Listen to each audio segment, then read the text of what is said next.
There's a harsh but true saying when it comes to sports, and that is second place is the first loser.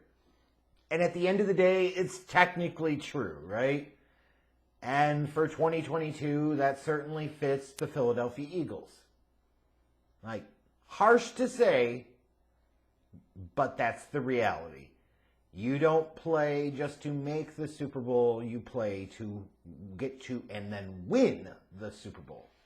And the reality is that the fact that they didn't win the Super Bowl doesn't necessarily change the fact of just how great of a 2022 season the Eagles had. They win their division, best record in the NFC, get home field advantage throughout the playoffs, make it to the Super Bowl, take on the Chiefs' kind of burgeoning dynasty head on and stick it to them and almost win the damn thing. Jalen Hurts, has a great season in year 3. And if the Eagles win, he's the Super Bowl MVP. And he played for most of that game at like a Super Bowl MVP type of level. Like, for all the questions about Jalen Hurts, you kind of put those to aside now, right? So even in kind of like the sorrow of getting so close but yet being so far away, there's a lot of positives to take away from 2022 for the Eagles. Now, unfortunately for a team like Philly, with the spot that they're in, players are going to want to get paid. Players are going to want to, be able to get rewarded for their performance and their services. So they lost a number of key pieces on the team, especially on the defense. They lost C.J. Gardner-Johnson. They lost a couple of guys from their linebacking core, and T.J. Edwards and Kazir White. They also lost another safety in Marcus Epps. So there's several guys in the back seven of that defense that played well for them in 2022 that are gone. And then on offense, they lose Miles Sanders, who had his best year of his career in 2022. And this is the challenge now for the Eagles, right? They're not on the come up. They're on the we want to maintain and take it just a little bit higher and win it all. And now this is where the work really comes in. So they were active in free agency, which I guess they needed to be, right? Try to find some value guys that you could bring in for lower value contracts that can play above what they're getting paid. Guys like Rashad Penny and Terrell Edmonds and Justin Evans and Greedy Williams. They certainly invested in that secondary, which they needed to do.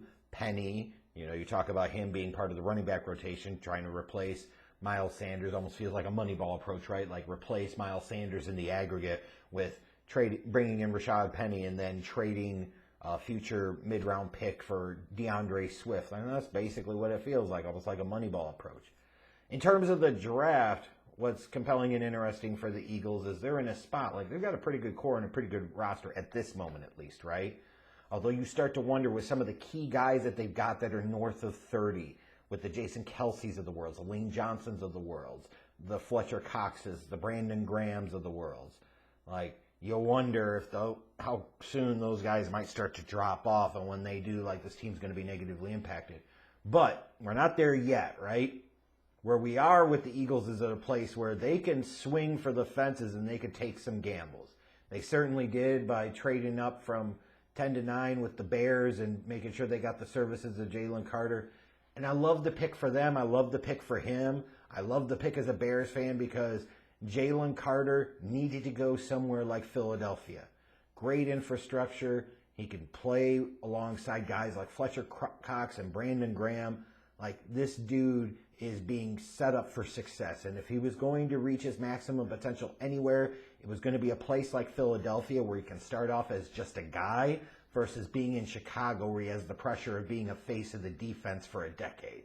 And then they circle back and take his talented college teammate Nolan Smith at the end of round 1. There are probably some people that if the Eagles would have stayed at 10 and taken Nolan Smith wouldn't have knocked that pick, and they got him at 30.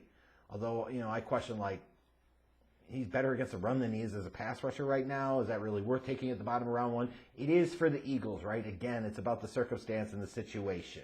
Then you got Tyler Steen in round 2.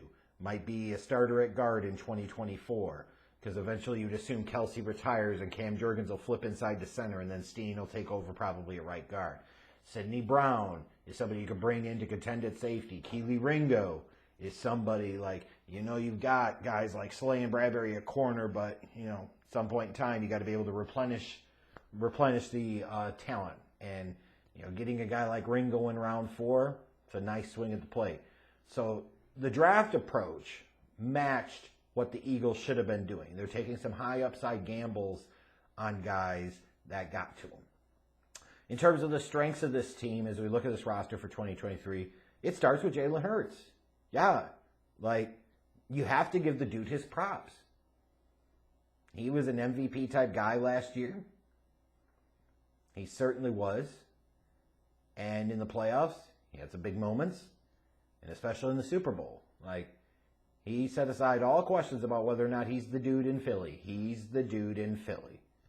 And when you think about him, you know, he's one of the top quarterbacks in the league. We have to give the man his flowers. As a result, if you have a quarterback that you think is one of the best in the league, you have a big advantage over most every team that you face on a weekly basis. And then you follow that up with an offensive line that's got guys like Mailata and Johnson at tackles, Jason Kelsey at center. You know, this is a pretty damn good offensive line. And, you know, when you talk about, again, that kind of success of this team, where does it really come from? Jalen Hurts certainly is a big piece of that, right? But it's not just him. It's not even guys like just A.J. Brown and Devontae Smith. It's that offensive line. It's that defensive line. It's the trenches.